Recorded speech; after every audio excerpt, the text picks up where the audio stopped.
Hey there, bookworms. Welcome to Pouring Over Books, a podcast where we dive into the books we love and maybe a few we didn't. I'm your host, LaShawn, and every week I'll be deep diving into what I'm reading, recommendations, and talking about all the things that we love about books.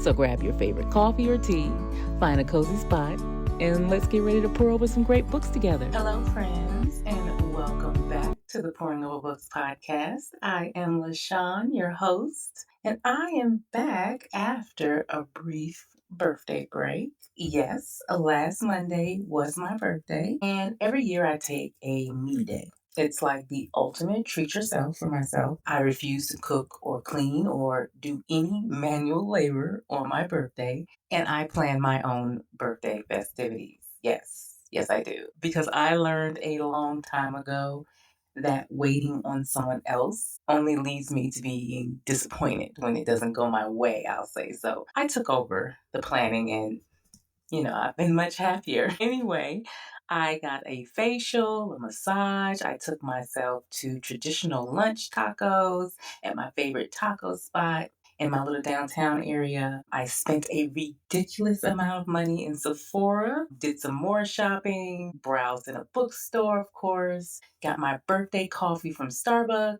found the elusive Trader Joe's mini canvas toast that everyone keeps talking about. I got two of them because they had just refilled a little bin. They're only $2.99. And then I let my guys take me out for a very basic dinner at the Cheesecake Factory. And yes, the red velvet cheesecake was delicious and worth every single calorie. It was glorious. Anyway, usually I just dive right into our topic, but today is the 22nd, and today Emily Henry's new book is out. I am an Emily Henry stan, have been since her very first book, and I have bought every book since then every year. I have my favorites, of course. I have my ones that weren't my favorites, but I have enjoyed all of them. None of them have gotten less than a 4 from me, so she is one of my automatic buys. I had the privilege of receiving an ARC through Libro FM for this, and so I listened to this all week. Now, they say Julia Whalen reads all of her books, and if that is so, I feel like I need to go back and listen to a couple of my favorites because this was excellent. I would normally wait until next month's episode to include this, like in my books I read in April's post. But since the book is out today, I'm going to go ahead and give you my review. But let me tell you first what the book is about. So, two writers, eternal optimist Alice, who is looking for her first big writing break, and stoic, quiet, Pulitzer Prize winning Hayden compete for a chance to write the biography of Margaret, a reclusive heiress who lives in a small coastal town in Georgia. They have 1 month to gain Margaret's trust and earn the privilege of writing the book. But there are two problems. Number one, Margaret is only giving them pieces of her story, pieces they can't even talk about with each other because of an ironclad NDA. Number two, the second problem is the yearning and growing relationship between our two writers. Now, the thing I love about Emily Henry's books is that there is more to them than the romance. There's always a plot that is driven by something other than the relationship or lots of sex scenes. It's basically women's fiction with a romantic bent, if I can sum it up. Like the romance is there, it's a big part of the story, but it's not all there is to the story. I liken it to an old school Nora Roberts book. You know how not like most of her books have some type of other story in addition to the romance. It's not just a romance, like there's a mystery element, there's a problem that has to be solved.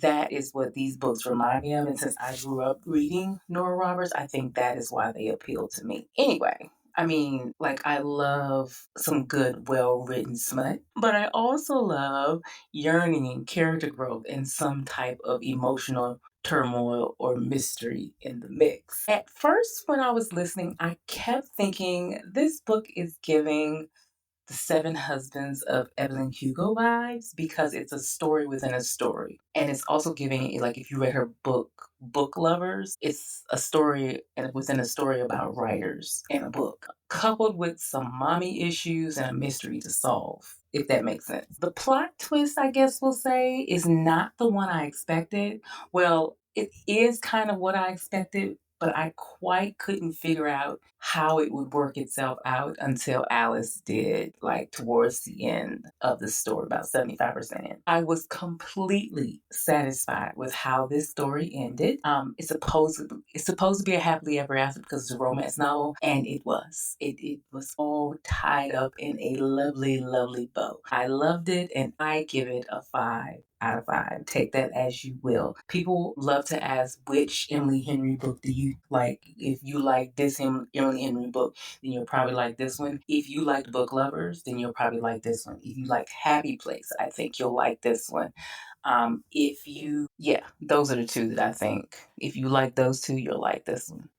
So now, now that I've got that out the way, let's move along to our topic of the day. Did you know that this upcoming Saturday, April 26th, is Independent Bookstore Day? I am personally going to be doing a bookshop hop or crawl here in Atlanta that includes some of my favorite bookstores. And since Independent Bookstore Day is fast approaching this weekend, I wanted to get into a reader requested topic that I think goes with this like peanut butter and jelly.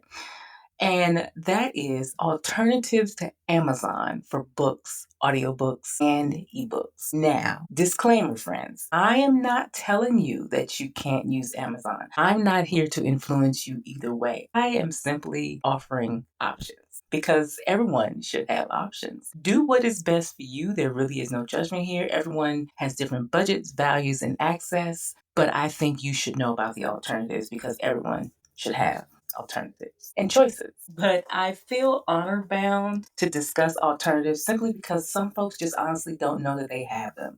And with a little practice, some of these options will help keep our independent bookstores in business because independent bookstores are a part of our communities. They are gathering places, they host great author events, and they contribute to the local economy. I love a good Barnes and Noble. Don't get me wrong, it's one of my favorite places. But I also love my independent bookstores here in Atlanta, and I always try to support them when I'm in the buying mood. So anyway, let's get to this list. I'm going to divide it up by what type of medium. So alternatives to physical books, alternatives for audiobooks, and alternatives for ebooks. So let's get started. For physical books, the number one place that, of course, I want to tell you about is your local bookstore. Friends, your local bookstore is the perfect place to find and buy a good book.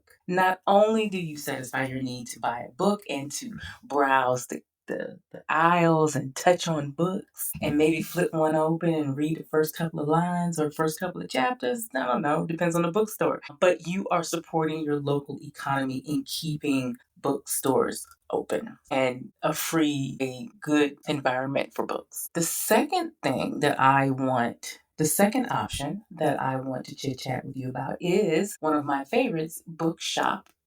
I love, love, love, love, love bookshop.org. Bookshop.org works to connect readers with independent booksellers all around the world. I'm going to read you this from their website. It says, "We believe local bookstores are essential community hubs that foster culture, curiosity, and a love of reading, and we are committed to helping them thrive. Every purchase on the site financially supports independent bookstores. Our platform gives independent bookstores tools to compete online and financial support to help them maintain their presence in local communities." I personally have a local bookstore pick that gets my support every time I buy a book or even when I share an affiliate link and that someone uses to buy a book, it benefits that bookstore. But if you don't pick a big store, you'll contribute to their profit sharing pool, which helps all of the independent bookstores that participate with bookshop.org.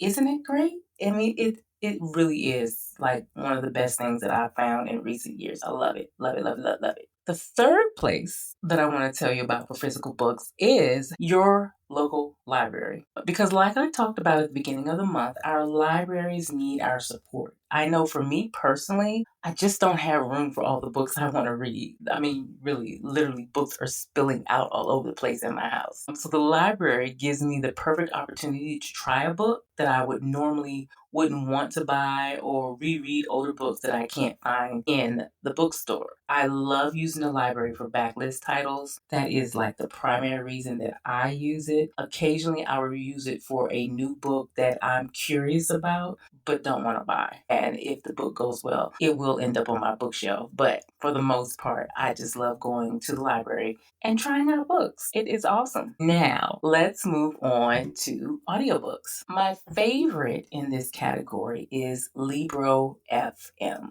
This is another good choice to support independent bookstores of your choice because, again, remember, we're celebrating Independent Bookstore Day. So I want to share the options that go with the theme first. So, like I said, Libro FM is a great choice to support independent bookshop. It kind of works like bookshop.org, except it's for audiobooks. Libro FM is currently offering 2 bonus credits when you switch to their subscription using the code SWITCH, or you can buy individual titles a la carte like Audible. But unlike Audible, you can pause or cancel your membership and not lose your credits. Remember, with Audible, you can only pause to keep your credits. If you cancel, you lose your credits. You still keep the books in the app, but you lose your credits. And you actually own the books you purchase from Libro FM because, unlike Audible, the files are not protected by DRM, which are digital rights management software. Just something to consider. My second choice in the audiobook section is Everand. Everand is formerly known as Scribd, and it is one of my favorite audiobook alternatives because they have such a large catalog. Last year, Everand announced changes to their plan structure, so I wasn't too sure if I was going to be keeping it. But the lower price plan, which is what I have because I was like, I'm not paying more, now includes one unlock of a premium quote unquote audiobook. That means like a newer title, something that just came out, something that's on the bestseller list, or an ebook title per month. That's the thing about Everand. You can get ebooks or audiobooks on there, but I mainly use it for audiobooks. But yeah, those premium audiobooks once again include bestsellers and new releases and unlimited access to the remaining non-premium 1,000 plus titles. I mean, literally, I've found books on there, older books that I didn't even know had audio versions on that app.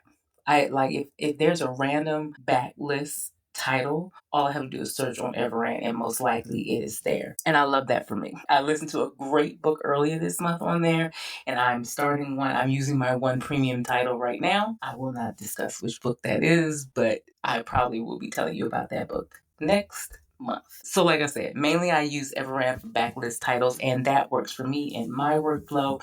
It might work for you too, especially if you just want a book to listen to. It's the perfect alternative. Because it's like the Netflix of audiobooks and books, you might want to say. It really is. And the third choice for audiobooks is, of course, once again, your library. I'm going to specifically talk about Hoopla first because for a long time I didn't know there was a difference between Hoopla and Libby, but let's just talk about Hoopla first. Hoopla, if you have a valid library card with a participating library, and that is the thing, it has to be a participating library, Hoopla lets you instantly borrow any audiobooks in their catalog for free, no wait times. How many books you can borrow each month is set by your library's limits, and then it's automatically returned after 2 to 3 weeks. Like I said, you can borrow a set amount of titles each month depending on your library's limits, and they're automatically returned after 2 to 3 weeks. But there's also Libby, the Libby app, Overdrive.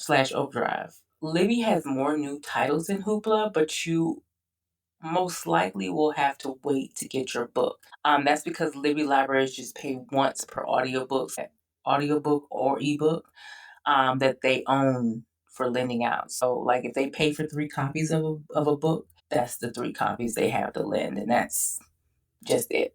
Now, let's move on to eBooks. For eBooks, I love a new option that is, once again, bookshop.org. This is new. Like I said, bookshop.org recently got into the ebook game, but as of now, you can only read ebooks in their app, which is an issue. But Amazon does not like competition, I suppose you may say, so you cannot get their books onto a Kindle device. This is like you can download this on like a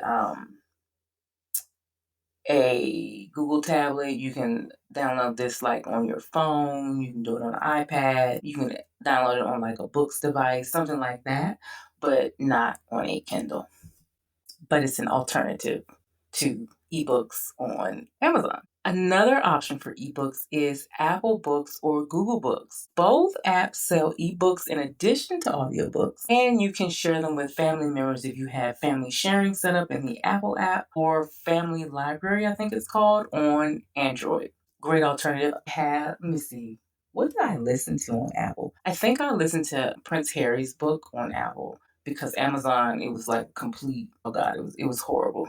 But yeah, I ended up listening to it on Apple and it works just fine. And occasionally, since you don't have to have a membership over there to get books, occasionally I will just go over there and get a book. And you listen to it right on my phone. Again, the next option is your library. See how I keep coming back to the library? See how beneficial having a library card is, friends?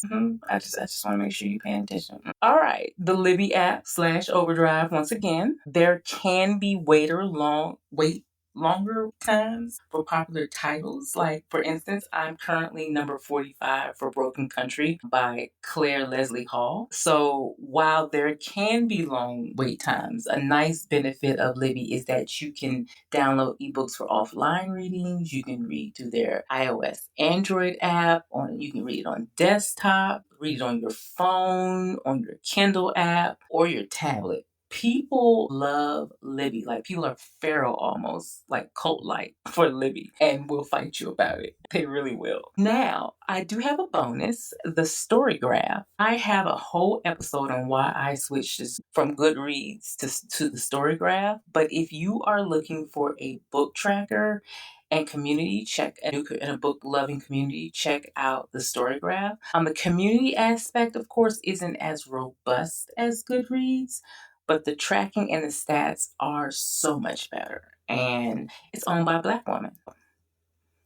There you go, small business. Well, I hope that this information helped someone today because, friends, that is one of my goals here. Not just to discuss great books that I think you need to know about, but because sometimes we in the book world just need information. We need to know how other people are doing it. We want to know if someone has tried something that we are thinking about, something that makes reading more accessible to us. So I, once again, hope that helped. I am here for you. Now, let's get into what I am currently reading. I am currently reading Island Queen by Vanessa Riley. And like I said earlier, I went to a book festival this weekend and the author was there. I had seen this book all over and I remember when it came out. So let me tell you what this book is about. Born into slavery on the tiny Caribbean island of Montserrat, bought her freedom and that of her sister and mother from her Irish planter father and built a legacy of wealth and power as an entrepreneur, merchant, hoteler, and planter that extended from the marketplaces and sugar plantations of Dominica and Barbados to a glittering luxury hotel in Demario on the South American continent. Vanessa Riley's novel brings dull to vivid life as she rises above the harsh realities of slavery and colonialism by working the system and leveraging the competing attentions of the men in her life. A wrestling shipping merchant, Joseph Thomas, a wealthy planter hiding a secret, John Sells, and a roguish naval captain who will later become King William IV of England. From the bustling port cities of the West Indies to the forbidding drawing rooms of London's elite, Island Queen is a sweeping epic of an adventurer and a survivor who answered to no one but herself as she rose to power and autonomy against all odds, defying rigid rigid 18th century morality and oppression of women as well as people of color. It is an unforgettable portrait of a larger than life woman who made her mark on history. After hearing her talk, I remember when this book came out and I remember reading this description was like, okay, it seems like a lot. But I had to have it when after listening to her talk. And I am actually going to listen to this book as recommended by the moderator of the talk. The different accents are making the book so interesting, and I love it. I will hopefully have a review of that either in a couple of weeks or we'll get to it in June. Currently obsessed with those leopard print sambas. I'll link them in the show notes, but one thing you need to know about me is that I love all things leopard. I think leopard is a neutral. So these will basically go with 75% of my very monochrome neutral wardrobe. Even the color that is in my wardrobe, this will go with. Because like I said, I consider leopard a neutral. Seriously, I wear a ton of denim, black, tan, linen, and khaki. So this just flows right in. And like I said, the colors that I do have, this will go with it too. I can see it. So I must have them. Okay, friends, that is all for this week. Can you believe there is still one more Tuesday in this month? So there will be another episode next week. But in the meantime, if you love this episode, please make sure that you hit that follow button so that you never miss an episode every Tuesday. And don't forget to share it with your friends on social media or leave us a great review on Apple Podcasts or the podcast platform of your choice. It helps us to grow and find other new bookish friends. And you can follow me over on IG or TikTok at LaShawn Wiltz. And if you're looking for any books that we discussed today, they are linked in the show notes. And so are links to Eagle FM and bookshop.org if that is something you are interested in. And the Storygraph. I'll put that in there too. That is all, friends. So I will talk to you soon. Bye bye.